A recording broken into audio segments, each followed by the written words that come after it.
When I was a teenager, a typical Saturday night for me consisted of me staying up late and watching a show called Rage.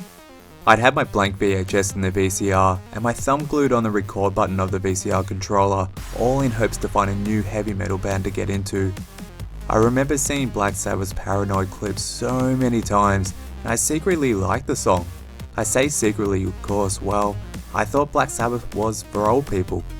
When I finally got around to picking up a Black Sabbath CD, it was their first album titled Black Sabbath. This album opened up a new world of heavy metal to me and a new meaning to the genre. That was well over 20 years ago, and I still listen to Black Sabbath, and I feel as though today they're probably one of the greatest bands of all time with no argument. In this video, I'm going to give you my top 5 favourite Black Sabbath songs. Hopefully this video will inspire people who are not Black Sabbath fans, and hopefully, well, they check out the band because Ozzy isn't a reality TV star.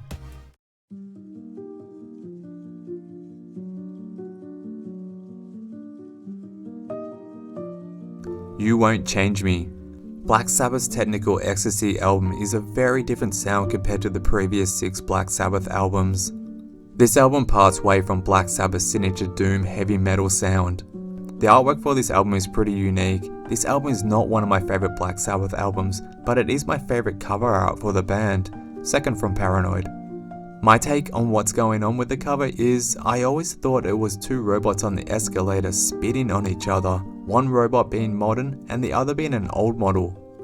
But Ozzy describes the cover as 2 robots screwing on the escalator. I was close. Technical Ecstasy consists of 8 tracks. There are some really great songs on this album, and it even has a song sung by the drummer Bill Ward. You Won't Change Me is the second song on Technical Ecstasy, and it's my favourite of mine on this album. This song is brilliant. I really enjoy Ozzy's vocals on this track, and Tony's guitar playing is off the chart. The start of the song sounds kind of like an eerie black and white film, but when Ozzy's vocals come in, it sounds like this track will fit perfectly in any of the previous 6 Black Sabbath albums. When it comes to Black Sabbath songs, I really like it when Ozzy sings about women and his feelings towards them. He puts his lyrics together perfectly. Ozzy makes no exception for his lyrics for You Won't Change Me. I really like this part in the lyrics when Ozzy says, "But I like to talk things over with you. I want to hear the things that you say." For some reason, those lyrics have always stood out for me on this song. On this track, it sounds like Ozzy is going through a separation and he's willing to hear his partner's point of views and ideas to make it work, but in the end, Ozzy can't change the way he is. At the end of this track, Ozzy finishes the song with these lyrics: "Nobody's gonna change my world, that's something too unreal. Nobody will change the way I feel." This track is over the 6-minute mark and a classic for the band. Definitely check this song out if you've never heard it before. Sabra Cadabra. When I first listened to the album Sabbath Bloody Sabbath, I really didn't like the album. For some reason this album felt really quiet to me. I had to turn it up to hear Tony's guitar work on National Acrobat. Ozzy's voice sounded a bit off to me, and I always felt as though the image on the cover looked sun-faded. Today my opinion has changed, of course, as I really like Sabbath Bloody Sabbath. This album has a real sinister sound to it, as it was recorded in Clearwell Castle in Gloucestershire, England. Sabbath Bloody Sabbath consists of 8 tracks. Sabracadabra being my favourite on this album. This song has a great upbeat sound to it and it contains so much energy. Most of Ozzy's lyrics about women who he comes in contact with on other albums are not written in the same manner as Sabracadabra. Lyrics like, "Feels so good to know that she's all mine, gonna love that woman to the end of time." When I first listened to this song back in the day, I used to be so happy for Ozzy singing about a girl who he really likes. But I think that this song could be written about groupies that the band came in contact with. I don't think the members of Black Sabbath would have starved when it came to attention from girls, but I do think the band would have made women look like they were under a spell just by their band's presence. Sabracadabra, abracadabra. With no lyrics during the last 2 minutes of this song, the band finishes Sabracadabra with an instrumental which sounds really comical and magical at the same time. It's a bit of a unique song for Sabbath, but it's a really catchy song at the same time. Symptom of the Universe.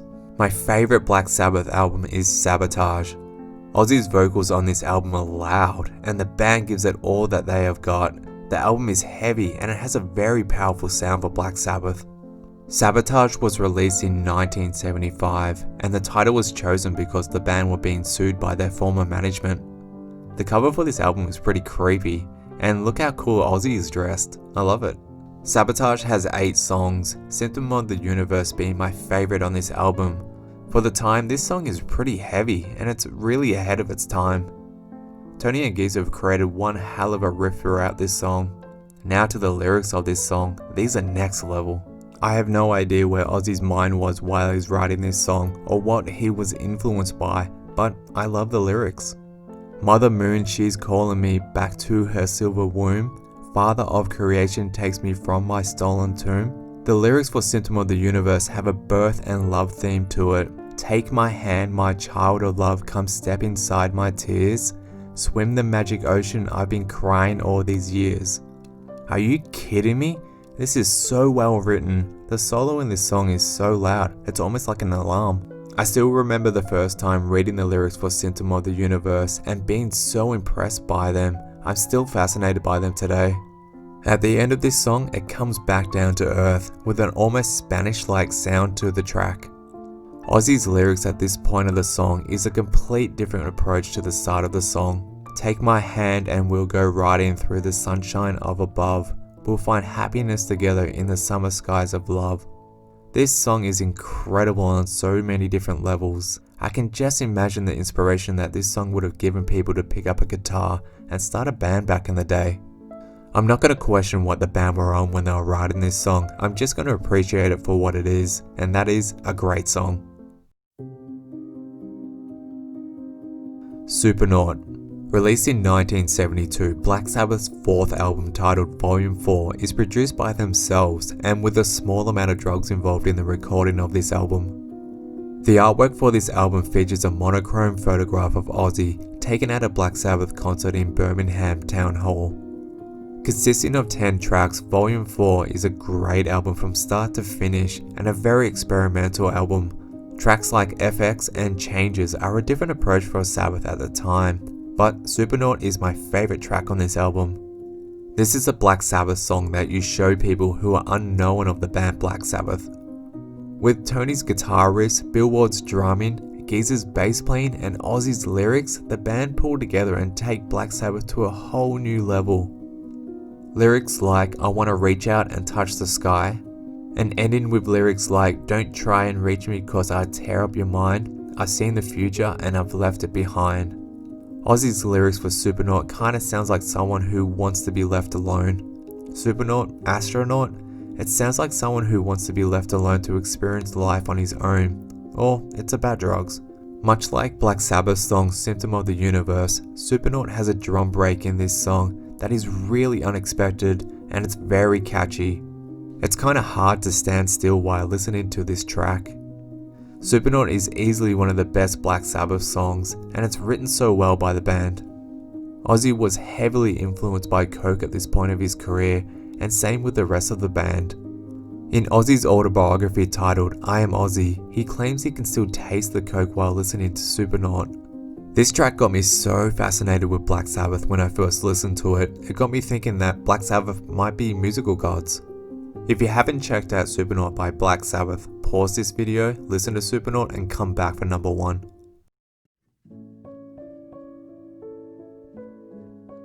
The Warning. Released in 1970 on Friday the 13th, the first Black Sabbath album was born, self-titled Black Sabbath, and it made a massive impact on the music industry. This album is really creative. I really appreciate how different this album feels compared to the rest of the Sabbath albums. The artwork on this album has a blurry witch on the cover. I used to think that this was a Blair Witch. I still remember the first time listening to this album. It pretty much changed the way I thought about music from that day forward. I would listen to tracks like Black Sabbath, The Wizard, and of course Nib or NIB over and over. I was so impressed by this blues metal sound by Sabbath. The song The Warning is my favorite Black Sabbath song. There are so many awesome levels to this song. Geezer's bass line at the start of this song sounds hypnotic. It's a relaxing tone. I mentioned before that I like Ozzy's songs written about women, and The Warning is the reason why. Ozzy puts his lyrics together so well in this song. It pretty much paints a picture of what he's going through, and you can feel his pain.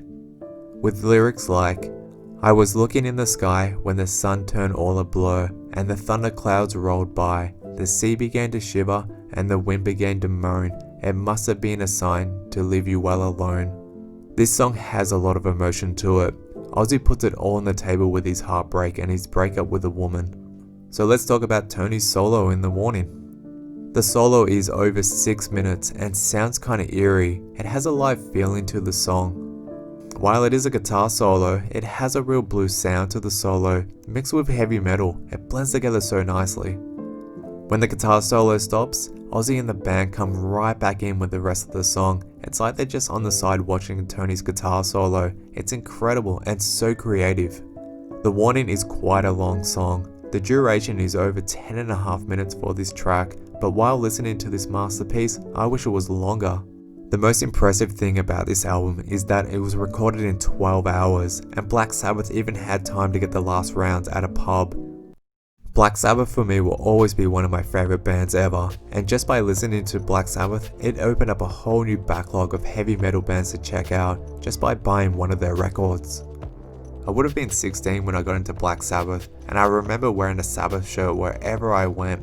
I was proud to be a Sabbath fan, and I still am today. Black Sabbath has had such a great impact on this world, from bands and artists being inspired by their sound, to even wrestlers using Iron Man for their entrance. Black Sabbath paved the way for heavy metal music, wanting to create their own sound inspired by horror movies while trying to avoid ending up working in a factory. Their story alone is inspiring as their music. Hey guys, once again, thank you so much for making it this far into my video. This was kind of a hard video to put together because top 5 favorite Black Sabbath songs. I could have easily made this a top 10, but I think I made the right decision with my top 5 favorite Black Sabbath songs. There's a few things that I'd like to fix up on as well, and that is The Warning. I always call it The Warning, even though it is Warning. And the other thing is, I didn't mention anything of the, the past, the other Black Sabbath singers that took after when Ozzy was kicked out. And I will do a video on them later, like a top 5 favorite Dio songs. But in this video, I just wanted to keep it just purely, the original members of Black Sabbath. And what I would like to know is, what would be your top 5 favorite Black Sabbath songs? Drop a comment and stuff. I would love to know what, everyone's different and stuff. Everyone's got their favorite songs and stuff. And I just wouldn't mind seeing that. That'd be kind of cool. Anyways, in my next video, it will be a horror review. So definitely look out for that one in about the next week or so. And once again, take it easy guys. And thank you so much for watching this video.